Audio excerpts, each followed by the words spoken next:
The following story has been brought to you by StoriesToInspire.org.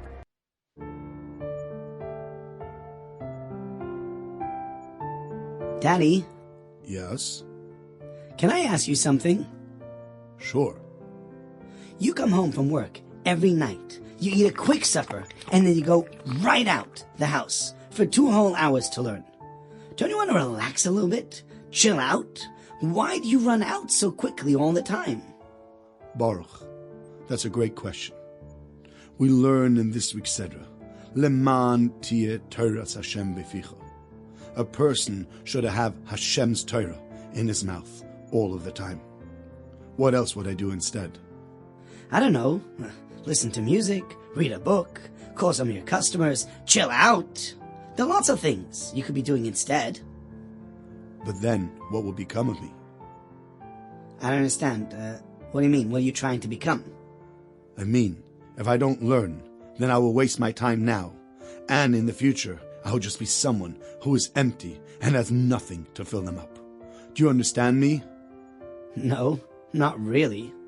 Okay, let me tell you a story, and I hope this will make things a lot clearer for you.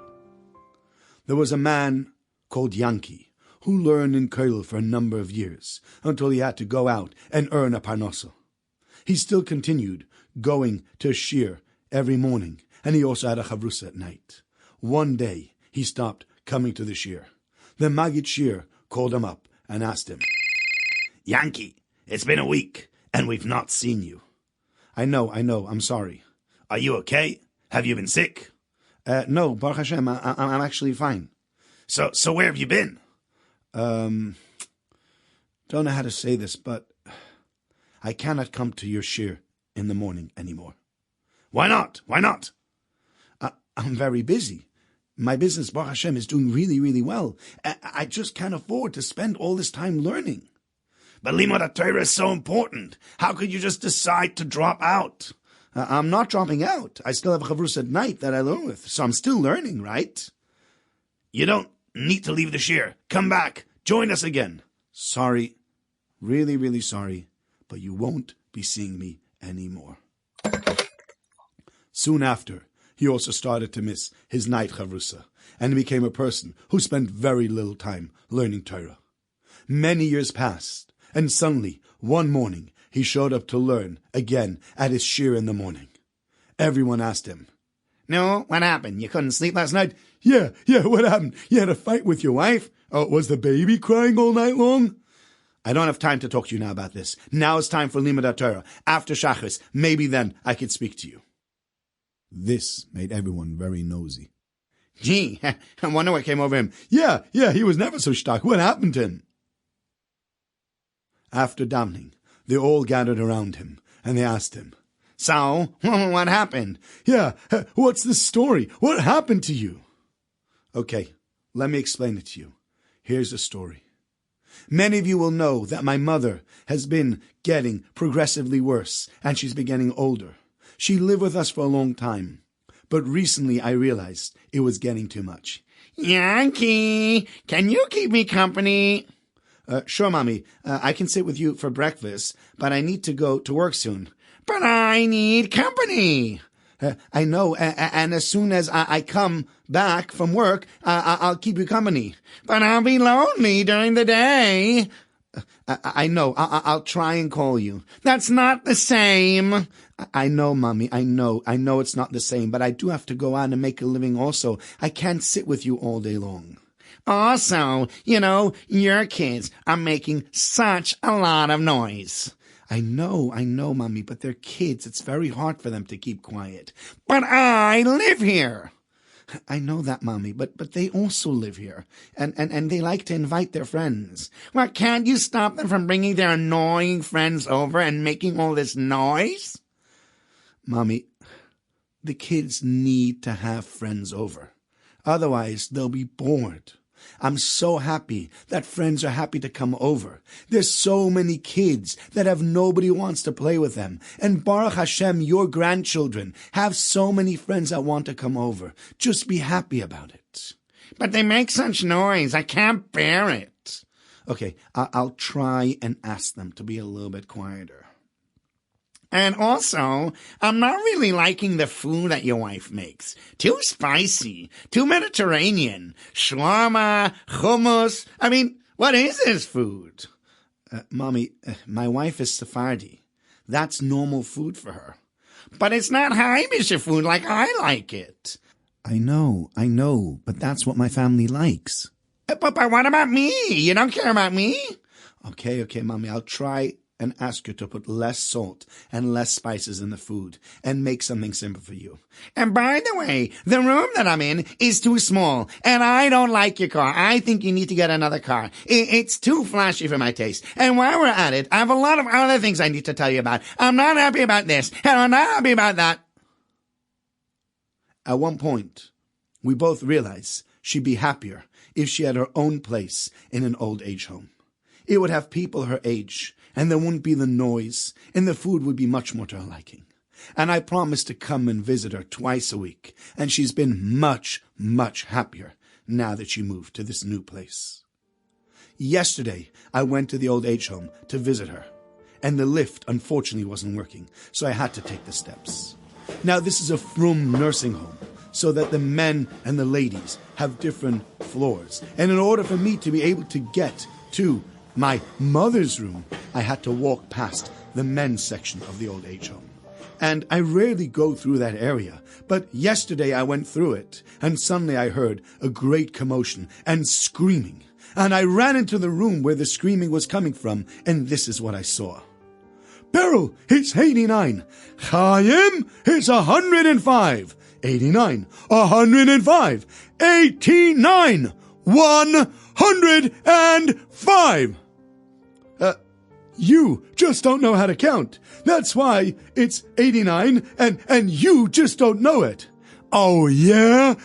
You are just getting forgetful, and that's why you forgot some of the numbers, and it's 105. Excuse me, gentlemen. Can I help you?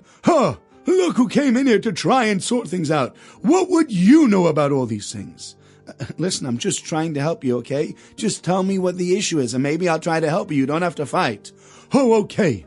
We look out the window every single day and count the cars that went past. And today, there were 89 cars that passed by. 105! There were 89, as I was saying before I was so rudely interrupted by the schlemazel over here who thinks it's 105. For the last time, it was 105, and I'm not a schlemazel. You just don't know how to count. Oh yeah? We'll see about that. Let's go back to the window now. We'll try counting again for the next 10 minutes, and let's see who knows how to count and who doesn't know how to count. Yeah, let's go. Let's see. 1, 2. That doesn't count. That was a van. That does count. I walked away quickly, not wanting to get involved in this childish fight.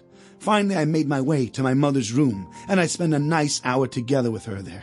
She told me about her day and the wonderful activities that she's doing and all the new friends that she's made. Then it was time to go again, so I walked downstairs through the men's section, and I heard screaming a second time. I went to see if it was still the same two people fighting about the cars. As I came closer, I actually found something entirely different. I found two people sitting in the room, hunched over Gemara. Feivel, this is the pshat in Tosfos. It's not, it can't be. Don't you see the mashal? I did see the mashal. We saw it together. But I'm telling you, the pshat in this Tosfos is like I said it because that's what the Tosfos Arosh says. And we will have to try and work out with the kasha of the mashal a little bit later. But this is still the pshat. Then suddenly, a waiter came in. Gentlemen, can I offer you something to eat? Not now. We're in middle of trying to figure out the understanding, the pshat of this Tosfos. And when we are finished, we will come. But right now, this is just too important to stop in the middle. Please, can you come back later? I walked down to my car, and I was totally shocked by the two groups of people that I'd just seen. I drove home, and I said the following to my wife. Mindy, I have to go back to learning. I saw two groups of old people at the old age home today. One was fighting about how many cars passed by outside the window. What a nebuch. That's all they have. And then I saw another group of 2 men who were arguing, but they were fighting about a toisus. They wanted to know what the pshat was. One day, unfortunately, I'll also have to move into a nursing home.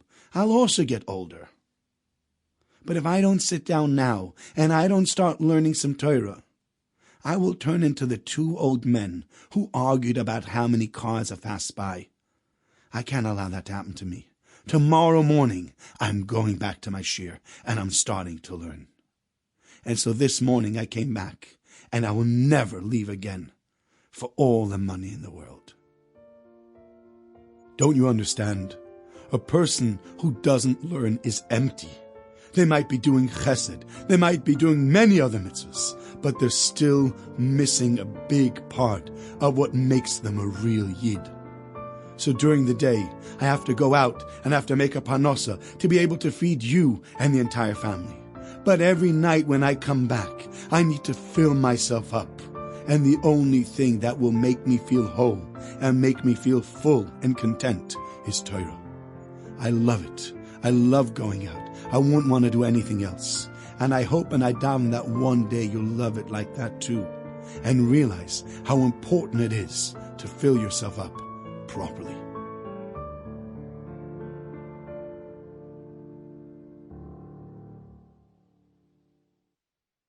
Enjoyed this story?